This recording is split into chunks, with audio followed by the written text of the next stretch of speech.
Okay, hello everyone, welcome to this lecture. So, ini lecture 8.2, Young's modulus. So, last lecture, we took a look on what is stress, what is strain. Kan kita tengok kan, stress tu sama dengan dia macam pressure, F over A. And then strain pula, the ratio of change in length to the original length. So, delta L over L naught. And then kita tengok beza tensile stress and strain and compressive stress and strain.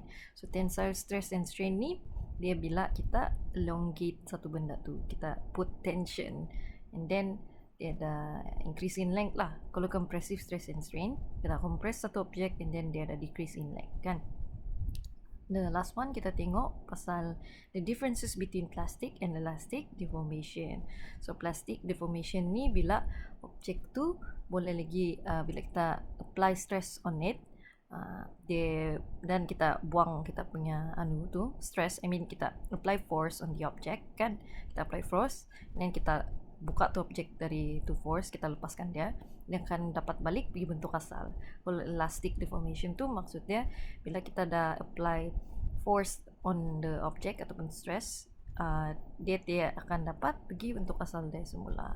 Okay, and then I assume next week by 30th of Oktober kamu sudah tahu pasal graph stress against strain for metal under tension and also graph for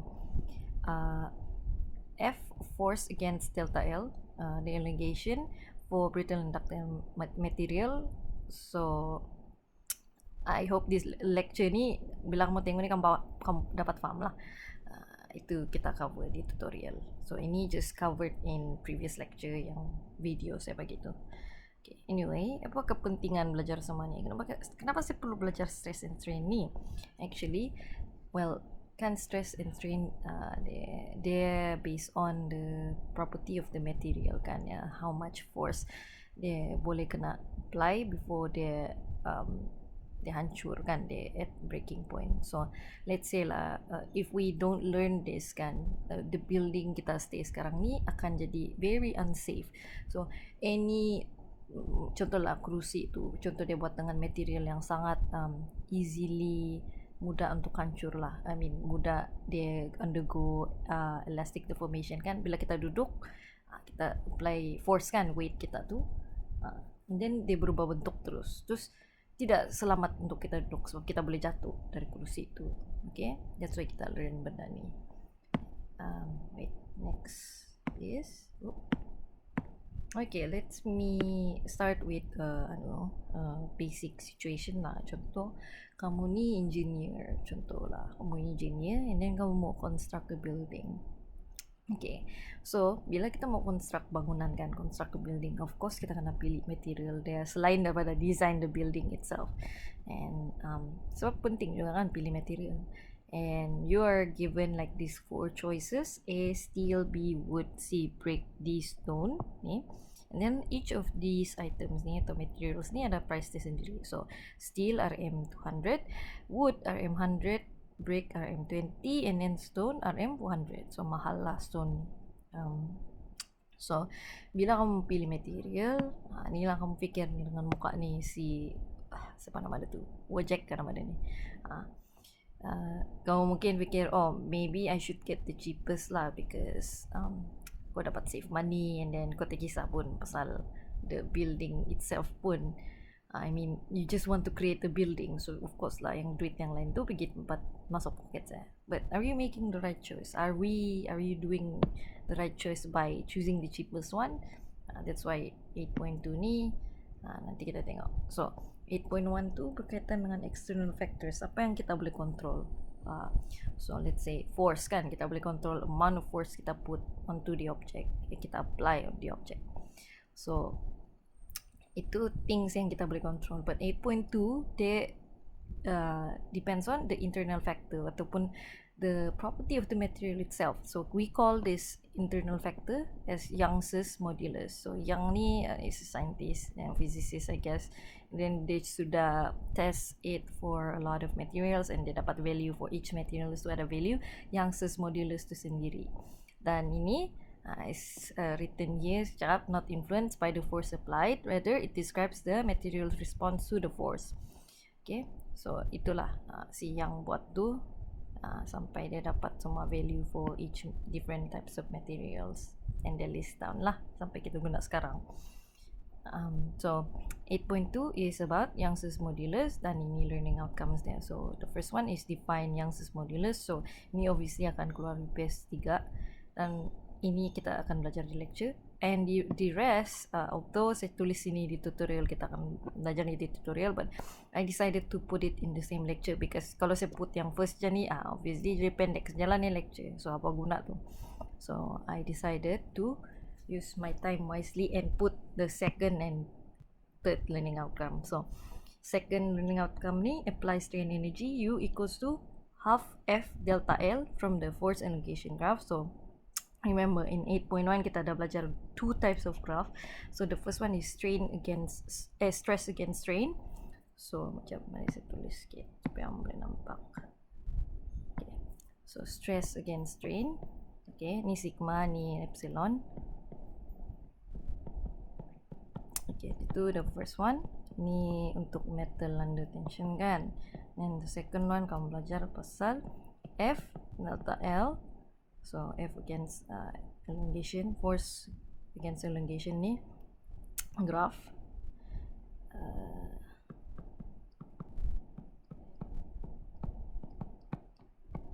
So ini memang in 8.1 lah, cuma different context. Then the last one, apply strain energy per unit volume. U over V equals to half stress times strain from stress strain graph. Okay, so kita akan belajar sekarang juga in the same lecture.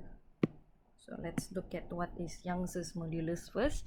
So Young's modulus as saya simplify in 8.1 overview tu kan, saya cakap Young's modulus ni tengok berapa stiffnya tu material kan tak. So sini definition dia. So ini kamu hafal. So ratio of the tensile stress to the tensile strain if the proportionality limit has not been exceeded. So ini equation dia. So basically they just, well, kalau kamu baca dari dia punya definition itself, it's just ratio kan. So stress ni over sigma, nanti saya tunjuk, and then this is the unit. So unit ni kamu boleh dapat dari ni equation itself. There's force, this original length, ada area, and then delta L. So this is the simplest one lah kalau mau check satu-satu unit and ataupun Pascal, sebab stress kan ada unit and then strain tiada unit. So stress tu just pressure kan, so pressure is Pascal and then just Pascal over tiada unit, so Pascal lah untuk Young's modulus. So ni ni dia punya tujuan lah, measure the resistance of material to change its shape, then a force is applied to it. Okay, so ini just non-examinable, macam mana boleh dapat flow over AL tu. Ini maksud saya flow AL. Saya just kasih masuk stress over strain ni, stress punya formula, then strain punya formula, ala lagging. Okay, and then dapat force over A, then delta L over L naught, then blah blah blah, blah, dan dapat. Okay, ni note lah, different materials have different value of Young's modulus. Well, sebab ini kan internal factor, bukan external, and they tidak depend on the length, weight or shape of the material. So no matter what shape or sizes, dia sama saja yang modulus dia, as long as they same the material. Okay, contohnya macam wood lah, I mean wood yang ada size yang 2 cm ni, kalau compare dengan 3 cm, yang modulus dia masih sama juga. Okay, ini dari segi the stiffness kan saya cakap tadi, saya cakap yang 8 dalam lecture 8.1.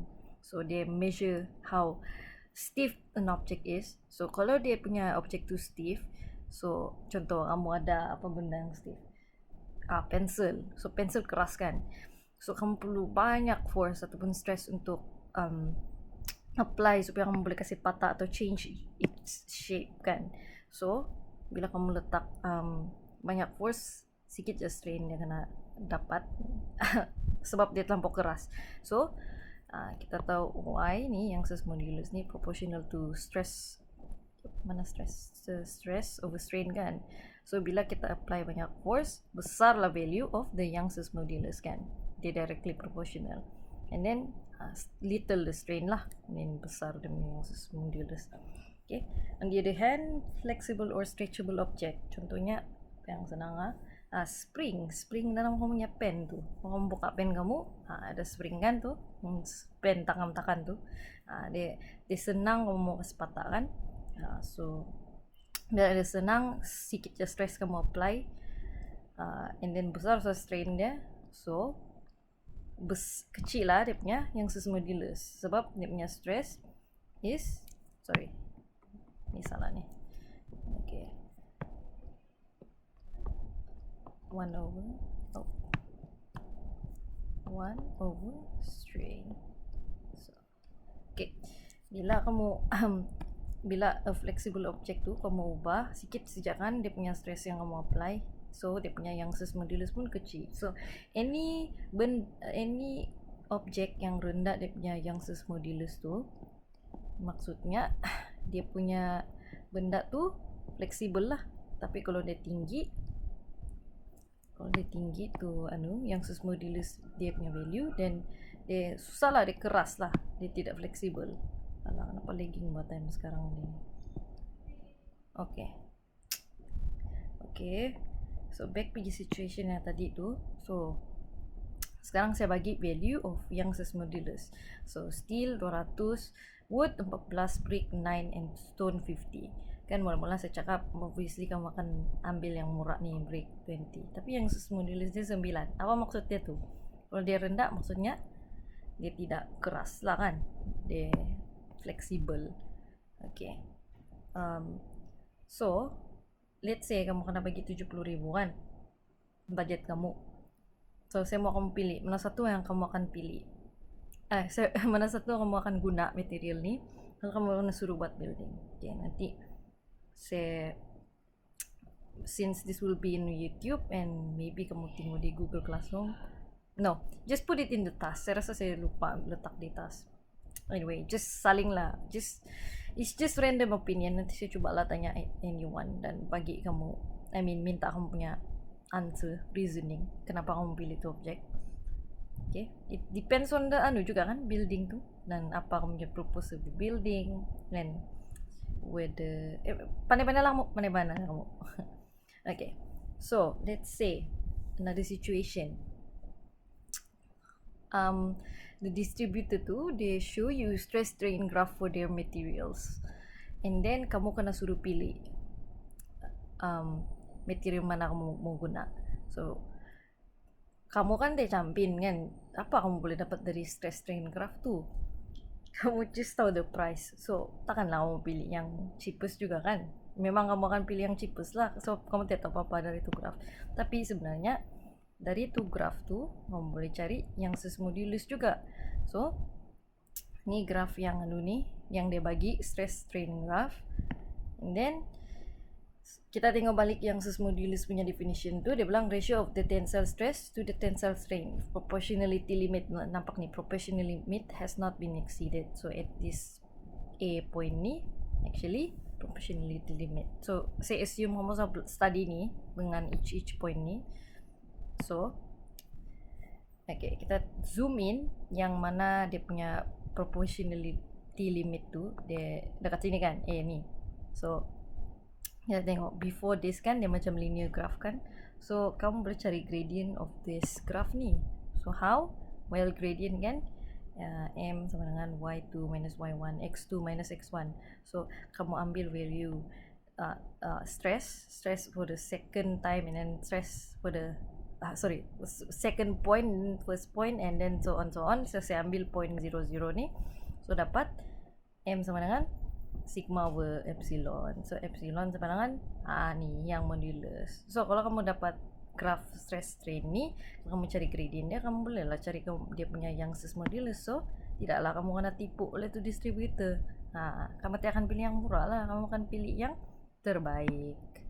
Okay, let's see the second learning outcome. So apply strain energy, U sama dengan half F delta L from force elongation graph. So in 8.1 saya assume ni video ni so belajarkan the graph of the tutorial 38 tu. Okay, learn about graph of kan, brittle and ductile tu. And then 8.2 apa kita mau guna, kita cari ni lah. So macam mana kita mau cari tu? Okay, firstly kamu kena tahu lah, ni dari chapter 4 kali 4 kamu belajar pasal work energy kan. So kamu tahu yang the area under the graph of force against displacement atau distance akan jadi lagging work kan, work. So, kamu patut tahu tu honestly. Okay, so dalam force against elongation tu area dia pun work juga, tapi kita panggil dia strain energy. Nanti saya harus tengok kenapa. So ini just integration tu cari area under the graph, of a graph lah. Then delta L, then kan area ni kan dia segitiga kan. So segitiga tu just half times height times base. So height dia F dan dia punya base is delta L. So inilah kamu punya strain energy. Kenapa dia dah nak panggil work? Well, work done is stored as potential energy in the wire. Sorry, sebenarnya bukan wire, in the object. Maybe a wire lah. Okay. Dan kita panggil dia strain energy. Yang energy kena store lah. And then dia up to proportionality limit macam yang tadi tu. And later saya akan explain yang Hooke's law ni maksudnya. Okay. So ini just like kenapa saya belajar pasal strain energy ni. Macam saya sudah belajar pasal stress, saya sudah belajar pasal Young's modulus. Kenapa saya perlu tahu pasal strain energy? Well, kalau kau tahu berapa banyak tu objek can store ataupun the strain energy of the item atau material, then kau boleh tahu yang sebanyak ni jadi mampu tahan dan dia tidak akan dia tidak akan pergi elastic deformation dia sampai before proportionality limit.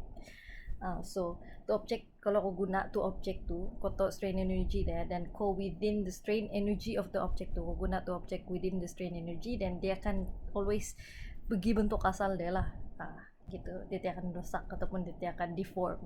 Okay. And then that energy juga tu that's the amount of energy it takes to go back to its original shape. Okay. Ini akan jadi useful lah, macam yang tadi situation yang saya bagi tu, pilih material, so kamu tahu pasal Young's modulus, and then sekarang strain energy tu kau boleh tahu lah how much energy dia punya maximum energy ataupun yalah maximum energy dia macam dia boleh tahan lah bila kamu guna dia tu. Okay, so let's say ni ini saya just bagi macam mana mau kira. So can we calculate the strain energy for this? Okay, ini for wood lah actually, it's not, but yeah. So kita boleh cari dari dia punya ni. So ini sampai sini sejak proportionality limit. Sebab kenapa? Sebab ini sejak yang linear, yang force equals to kan, sekejap saya lukis dulu. Okay, kan kalau y sama dengan x kan, graf y x kan dia lurus jangan, any value of y akan sama dengan x. So sama macam ni for force and then delta L. Lagging. Ini maksudnya dia proportional lah, dia sama dengan ni. Dia kalau dia proportional dia ada constant. Anyway, ignore. Yang penting dia sebelum yang curve ni dia masih lurus. Okay, so bila kamu calculate dia punya strain energy, just half F delta X. So kita ada value force, and then jangan lupa tukar pergi SI unit, dan kita dapat 2.48 joule. So sikit je kan energy dia, strain energy dia. Okay, so dari yang tadi tu kita boleh cari strain energy from area under the graph of F delta L. Okay, kita belajar 8.1 pasal brittle and ductile, apa beza dia. But in 8.2 kita tahu kita boleh dapat strain energy. So let's move on to the last learning outcome for today's lecture. So apply strain energy per unit volume. Okay, from stress strain graph. Okay, kali stress strain graph pula. So in 8.1 apa kamu guna tu stress strain graph? Kamu just tengok, kamu analyze kan, for metal under tension. Okay, so for this subtopic kamu boleh cari, kamu boleh cari ni lah, ni sorry, strain energy per unit volume. Okay, so yang tadi kan kita tengok stress strain graph for Young's modulus kan, dari gradient dia. And actually area under the graph for stress strain graph ni kamu boleh dapat apa ni strain energy per unit volume. Macam mana? Okay, so ni saya just apply. So ini dia punya base dia ialah epsilon kan, and then dia punya height is the sigma, so stress. Okay, just masukkan sini lah. Okay, and then saya expand lah the equation kan, area under the graph ni. So kita tahu yang sigma ni F over A, and then epsilon ni delta L over L naught. Okay, so ini familiar kan, ini kita sudah belajar in learning outcome yang kedua tu, strain energy. Okay, then darab dengan 1 over AL naught. So AL naught ni kan area kan, so volume sama dengan area times length kan. So kita boleh jadikan dia volume lah. So area under the graph of sigma of stress strain graph ni is U over V. So strain energy per unit volume. Okay, so ni spesifik lah, like kau boleh cari ni lah, ni strain energy of an object for a specific amount of, bukan size, volume tu. Volume actually, bukan size. Boleh juga lah size. Okay, so kalau kita kena given a volume of this object kan, each of this object kan, kita boleh compare lah strain energy dia for the same size. Okay, same amount of volume. Leaking lagi. Next. Okay, so itu je untuk 8.2. Sekejap kan, senang kan? Senang je. Okay, so ni tutorial kita tengok examples lah. Tapi easy je example dia honestly.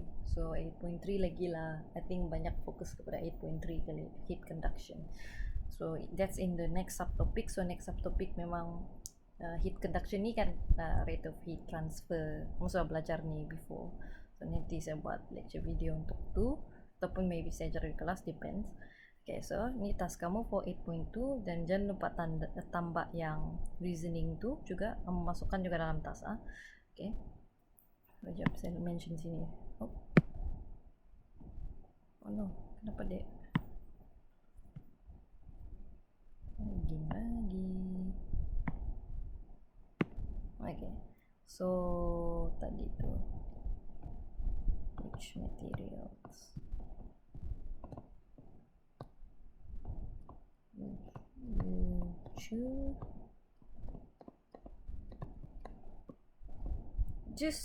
just like anyone have different answer lah, jangan sama answer kan. So different people will have different reasoning. Okay, anyway, ini task kamu. So ini just bagi situation, so kamu faham ke enggak secara conceptually. Okay, so firstly, which has higher Young's modulus? Why? Okay, and then which has bigger strain energy? Why? What does it mean to have bigger strain energy? What is its benefits and what about its drawbacks? So saya minta kamu hantar ni. Bukan Monday, Tuesday. Okay, jadi saya buka link dekat Google Classroom, and as usual 11.59 PM. So thank you for listening to this lecture. I hope it was useful for you, and I'll see you in the next one. Bye bye.